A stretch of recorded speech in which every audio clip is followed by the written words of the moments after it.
balance changes have been the #1 request from the TEPPEN player base ever since there was a lull of content development because of all the fallout with COVID-19, which is completely understandable. And now we are getting our first glimpse at what will be changing in the month of August. We don't have all the details, but we do have some things to speculate on, so let's take a look.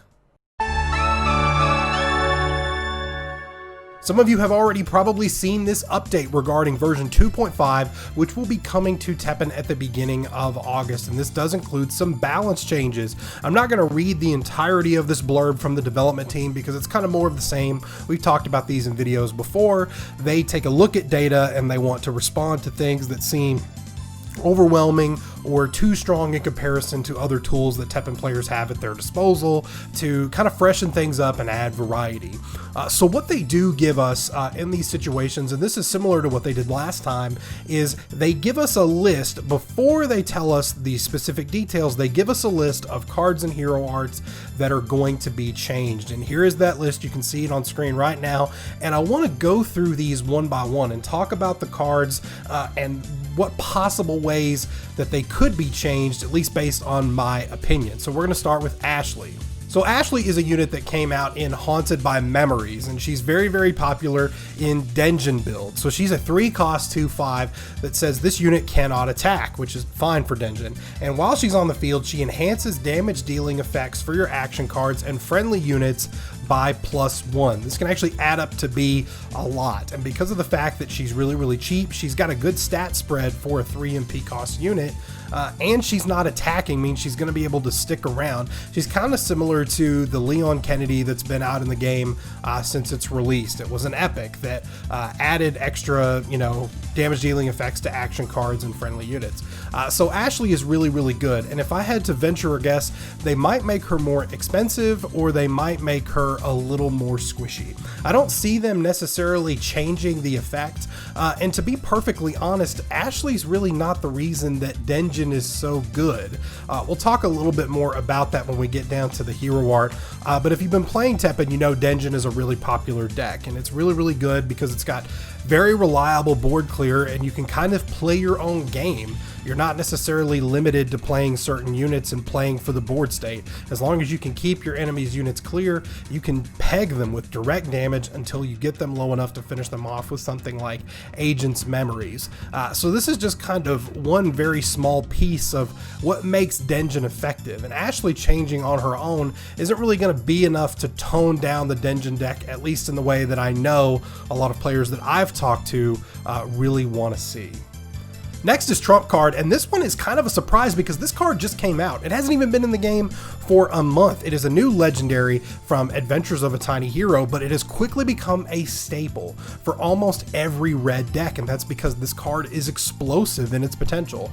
It's a 1 MP cost action that removes your entire game from the deck, and you gain 7 MP. An important distinction, the way this card works is it does not actually remove any cards from your hand, so whenever you do this, whatever 5 cards you have remaining in your hand and your EX pocket, that's what you've got. But for decks like Dungeon and even other decks that incorporate red, this can give them a big boost to allow them to finish off their opponents. And I'm actually very surprised to see that it's already on this list. Now, if anything, they may make this action a little more expensive, or they may nerf the amount of MP that you gain from it. In my opinion, I think they should probably just increase the cost. I really like the drawback to the usage of this action. You have to actually play it intelligently or it's going to screw you over, but I do think that it is pretty cheap for what you get out of it, because you can get a front load of a ton of MP and just unload on them with sneak attacks, headshots, whatever it is that you're running. So I think this would probably increase in cost. I don't anticipate a change to the effect. They may drop the MP gain by 1, like down to 6 or something, and increase this to cost of 2, but that's really my prediction there. Let's talk about X from the Haunted by Memories expansion. This is really the card that allowed Charge Shot to take off and become the real snowbally threat that I think Gung Ho really wanted it to be in the very beginning, but it just failed to do so because the deck just didn't move fast enough, in most matchups anyway. So X is a 4-cost 2/5. He's a machine, he's common, so he's easy to get, and his Resonate gives +1 HP to all friendly units. X is the big reason why Charge Shot is able to snowball the way it does, because Charge Shot actually gives attack points based on adding MP to units. And since that one is on this list too, we'll talk about that hero art a little more when we get to it. I really feel like the change that will come from this unit, his stat spread for the 4 cost and what you get is fine. I think the most reasonable way to approach this would be to change the effect that says gives HP to all friendly units would only give to the other friendly units, not including this X. I think that would make it a lot more reasonable, because you know, my idea with these nerfs, if they're going to be nerfs, I really don't want things nerfed into the ground where they just disappear. I think that's silly. I think things should still be, you know, possible to be played at a high level if people want to, but variety is always nice. So yeah, I think they'll change the effect to not target him with that resonate. Otherwise, I think things should stay the same. They could drop his HP a little bit, but I think that would be kind of heavy-handed. This next one I'm sure a lot of you are grateful to see, and that is Killer Bee Strike Cammy, and the reason being the specific deck that allows you to create copies of Cammy and just spam them on the board with Ouroboros, Possessing Malice, all those other cards that fetch lowered cost units from your graveyard. You know, Cammy can make really good use of all of that. And while you're doing all of that, it actually allows your memory to build up really, really fast, so Cammy becomes very threatening. So at her base, she's just a 5 cost 2/5 with anti-air, but if you have memory 4, she gains +1/+1 for each action card in your hand in EX pocket, which can be pretty good. And then at memory 7, she gets agility and heavy pierce. So Killer Bee Strike Cammy can become a big problem, and if you're able to clone her reliably like the Ouroboros deck can, it's kind of scary. This deck style, personally, I know a lot of you guys have talked about wanting to see me cover this deck, and it appears that I need to do it quickly before it gets nerfed, but I don't know. The deck style doesn't really feel in the spirit of, you know, kind of the foundation of TEPPEN for me. I'm not a fan of it. I don't hate you if this is the kind of deck style that you like. It just doesn't jive with me. If anything, they are probably going to increase her cost.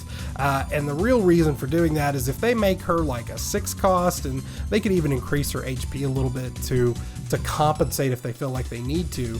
But the big reason that this card itself is a problem is because it can fit in dual color decks. And dual color decks are really the decks that have the most shenanigans. It can do all these crazy low cost revival type things. If she's not in range of being in a dual color deck, I could see her becoming a lot less problematic. They'll probably go heavy-handed with it. They may increase some of the memory thresholds for her bonuses, but I can't see them taking away like her anti-air or the heavy pierce or agility if you get to that memory threshold. So I really see an increase of cost here. This next one I have to show you on the TEPPEN wiki because for some reason I can't get it to pull up on the TEPPEN lexicon, which is a fantastic website by Neon Craze. You should go check that out. So this is Accelerated Thought. It's a 4 MP cost purple action. It's a 0 card. It's a basic card, and it gives MP boost 20 to your hero for 60 seconds. I think they're just gonna nerf the MP boost for how long it goes because you know, the big difference between the way green ramps and purple ramps, and ramp is a terminology from like Magic the Gathering, which means to just build up whatever it is the resource you use to play cards. So mana in the case of Magic, MP in the case of TEPPEN. I think they're just gonna nerf it because unlike with green units, where if you remove the unit or seal the unit, the MP boost is gone. Once this is on the hero, you can't do anything about it. So I think they're just gonna really reduce the cost here. This is gonna be, you know, this is gonna be a ding against the 0 Exodia builds with X Hunters and all those other cards. You know the deck I'm talking about. This is gonna be a ding on them. So I think the change is, I think it makes sense. This is a weird one to be on this list, and that is Devil Hunter Dante. This is one of the first legendaries that ever came out in core, and it's been a pretty good unit ever since. He's a 6 cost 3/5 with agility, and whenever he resonates, Devil Hunter Dante goes to the graveyard, and you put Devil Trigger Dante in the previously occupied board slot. Devil Trigger Dante is a 4/7 with agility and flight. He was one of those that popped up in Resonate decks that if he went unchecked, he's going to sit there and chew through your HP. But to be perfectly honest, since the meta has shifted, he's not really overpowered or played too much or too good, at least in my opinion. I think the thought process behind nerfing this may come from some people who just find themselves unable to deal with Devil Hunter Dante, and if you're not used to it, and if you don't know to target it with a seal or to be able to deal direct damage to it, which a lot of decks have the ability to do right now, especially with how good red seems to be right now, Devil Hunter Dante is not really a big problem. I don't think they're going to go and buff this guy. I feel like they're going to nerf him, but I'm not sure why. I could see them like nerfing his stats as Devil Trigger Dante, because that's actually really easy to get. I mean, you're essentially paying 7 for a 4/7 with agility and flight, which is just pretty good, especially with the Resonate. Allows you to change target, so if somebody tries to get rid of Devil Hunter Dante initially in active response, the change of target will remove that targeting and allow your unit to stick around in most situations. So they'll probably nerf his stats, but I don't really feel like they need to. Maybe they'll increase his cost. I hope not. I think this card's fine. Another one that so many of you are going to be grateful to know is getting nerfed. That is V, the mysterious one, the legendary from the Devil's Awaken. So he's an 8 cost 0/5 that can't attack, but every time he resonates, he places one of 3 familiars on the board, either the Griffin, the Shadow, or the Nightmare. Now the biggest problem is the Nightmare. That's the 13/13 indestructible unit that can deal all sorts of crazy damage. The card that you dread to see whenever a V manages to double resonate into 2 of the Nightmares, and you wonder why he has all the luck and you have none of it. His cost, kind of in line with what you get, I think is fair. I think the stat spread is fair. The fact that he can't attack, I think, is also okay. You really shouldn't make him more expensive. I think at its core, you should probably nerf the amount of times that you can generate a familiar. I think that's the big problem, because if you don't have a way to deal with V, you're just going to keep resonating and generating more of these super powerful units for basically nothing. So I think that you should, well, I think that they should. Here's what I think they will do. I think that they will make it so you can only get one of each kind of familiar from one resonate. So this unit is only capable of generating 1 Griffin, 1 Shadow, and then 1 Nightmare. And then after that, it's done. It cannot generate any more familiars. I think that's the most fair way to adjust this card. This card is really, really popular in Exodia Zero and some other builds. So I can definitely see the reason that he would end up on the chopping block, so to speak. But I think if you capped the way he generates his familiars, I think it would be, a lot of players would be really happy with that. This is the weirdest inclusion on this entire balance change list. Innocent Desire Lilith. She's a legendary that came out in the Devil's Awaken, and she's an alright unit, but she hasn't really seen a whole lot of play since the Devil's Awaken. Now, she is a demon, so she kind of has some new synergy with some of the Demon Tribe cards that came out in Adventures of a Tiny Hero. But even then, she's not seeing a ton of play yet, but she might. So let's talk about this card. It's a 6 cost 1/8. She's a demon. She has flight and growth 3. So at levels 2, 3, and 4, she deals scaling damage. So basically at first level, she deals 3, then 5, then 7. It deals damage to a random enemy unit, and then your hero gains life equal to the damage that you dealt. She's actually pretty good, but I'm not seeing a whole lot of play for her. Her stat spread for a 6 cost is kind of weird. So this is the one instance where I think a card could be getting buffed from the balance changes. You guys let me know if you've been seeing this card on the ranked ladder. I personally haven't seen it any at all. I have experimented with it in my Demon Chest build, and it's okay. It definitely does work, especially with the life regeneration, and maybe that's what they're looking to nerf because they think it'll become a problem. I don't know, but I could see this card getting buffed, maybe giving her 1 more attack point to make her a 2/8, but I don't think her cost needs to change. This is another purple MP generation card. This is the more popular one. It's Exposed Evil Eye. It gives MP boost 30 to your hero for 35 seconds for 3 MP. I feel like they're just gonna either nerf the MP boost here, or they're gonna drastically reduce the amount of seconds that it is up. I think that's the best way to adjust this.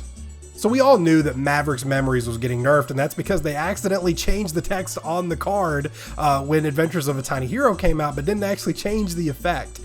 So the way that they changed it was they actually they adjusted the amount of things that it can negate. I don't remember the specifics, and I don't have the data in front of me, but this card is definitely going to get adjusted. It's a big catch-all in terms of a negate. It's super, super stupid powerful, and I'm really happy to see this card get adjusted. I'm sad about this card being nerfed because I like Asolos and I like other decks that use it, but it's Hatred Reborn, and yeah, it is probably too powerful. It's a 2 MP cost action that places a random unit in your graveyard with an MP cost of 3 or less onto the field. This fetches so much stuff, and it kind of really fits very well into the Asolos engine that so many people seem to hate. James Chen. So I think they are going to increase the cost of this card. I think that's the only fair way to approach it. I think the effect in itself is okay. It's just really, really cheap because in a lot of cases you're just paying 2 MP to fetch a 3 MP unit. It's kind of busted. I'm sad, guys, because this card is inevitably going to get nerfed. It is on the list, and it bums me out because I love this deck. It is one of my favorite TEPPEN decks of all time. But I am at least of sound enough mind to know that this card is probably a little strong for what it does. So Asolos is a 3 MP cost of 1/5 with flight. Whenever you played, you sacrifice 3 life. That's a small price to pay because whenever you resonate, it gets +1 attack. I hope they don't go heavy-handed with this. There's a couple of ways they could do it. They could make him a little squishier. They could drop his HP stat down a little bit if they wanted to keep him a 3 cost, but I'm venturing that they won't. I bet they think that this guy being able to be fetched by Hatred Reborn and so many other fetch cards makes him too good. Like Grimalkind is another one. It's another green unit that fetches monster units. I think they're going to make this guy 4 MP cost, and I hope that's all they do to him because at its core, I still want the deck to function, but it probably does need to be toned down a little bit because it is pretty darn good. So just make him a 4 MP cost gung-ho. I'm begging you. Don't touch him anymore. Don't listen to the haters. Asolos is the man. This is kind of like Super Hatred Reborn. It's Warped Research Instinct. When you hit a memory threshold, it fetches not 1 but 2 units from your graveyard with an MP cost of 3 or less. If anything, they need to make the memory threshold for this card way higher than it actually is, because as it stands right now, it's just way too cheap for what you get out of it. You're paying 4 MP to essentially get a 6 MP return. That's pretty damn good, and that definitely needs to be toned down. I agree. Let's talk about the 3 hero arts on this list. The first one is Denjin Renki from Ryu. That's hero art number 2. It's 22 AP to add 2 damage to friendly units and cards in your hand and EX pocket. So think of it like if you have a sneak attack in your hand that normally deals 2 damage to the enemy hero. If it gets hit by Denjin Renki, it deals +2, so it'll actually deal 4 damage. Denjin Renki in and of itself, even though the hero art is good, it's not the big problem for why the deck is so good. That comes in other cards that do ridiculous amounts of area damage to multiple units. So I think the Denjin Renki, they will hopefully won't increase the cost because I think the cost is fine. I think the big problem is this can actually stack. So if you get, for whatever reason, 2 ticks of Denjin Renki on 1 card, you're adding 4 damage to it, which is nuts in some situations. So I think if anything, they should just make it to where cards cannot receive this buff more than 1 time. I think that's the fairest way to go about it. They'll probably increase the AP cost too, because that's just kind of the history of the way they go about adjusting hero arts. I hope that's not the case because Denjin's functionality is really hinged on a bunch of cards that are surprisingly not on this list. Charge Shot is also on the list. It's 16 AP to give a buff to all friendly units. Now the buff says whenever HP is boosted, you gain +1 attack to all friendly units that is applied. It's just 16 AP, and yeah, it is really, really snowbally. If anything, I hope they don't increase the cost too much because I think that would really, really hurt the deck in the long run and would basically kill it. Because if you make it too expensive, like even if you were to make it 20 AP, I think the deck would pretty much fall off of the face of the earth. And that's really unfortunate because X doesn't get a whole lot of play in terms of Heart Tank and Gaia Armor, just because the hero arts themselves just aren't very good. And it's really unfortunate that Gung-Ho doesn't have a strong history of putting some buff positive adjustments in for things in TEPPEN. It's mostly been nerfs, and that's a real shame. I wish it was kind of the other way around. But you know, we take what we can get. I hope they don't nerf Charge Shot too much, but it's probably going to be a big increase to the AP cost to like 20. That's my guess. The last one, 0, you knew it was coming, you were praying for it, and he is on this list. We're talking about Rakoha, which deals 4 damage split among enemy units at base. If you have memory 4, it's 7. If you have memory 10, it's 12. And this is only 16 AP. This is comparable to Spike Launch, which can only deal 12 damage at cap, and that's if you're sacrificing life, and that's 20 AP. This is ridiculous. Rakoha is easily one of the best, if not the best, hero art in the game. Now the big problem that comes with it is just memory is just so easy to achieve. They should definitely increase the cost. I don't think it should necessarily be up to 20, but should it at least be to 18. And if anything, I think they should adjust the memory thresholds as well for the amount of damage that you're dealing. Because as it stands right now, the Exodia 0 builds that are so popular that a lot of people want to go away, myself included, it's really, really easy to max out this damage. So I am not upset to see this hero art on the list. I'm glad it's getting nerfed. Good job. There are some cards that aren't on this list that I'm actually really surprised to see aren't getting nerfed. Valstrax, Fate of the Unworthy. There's actually a lot of black element cards that are really, really powerful that I've been talking about for a long time, and not many of them are on this list. Most of the black element cards are targeted for their dual color purposes. So I want you to tell me what you think. What do you think of this list? What do you think is going to get nerfed? Do you think there's any buffs on this list? What did Gung-Ho miss that you think should be included? Be sure to let me know in the comments. I've got more TEPPEN decks for you on the way, including a chess build, which will be ready very, very soon. You guys have been asking for it. I love you guys. Wear your mask, and I'll see you next time.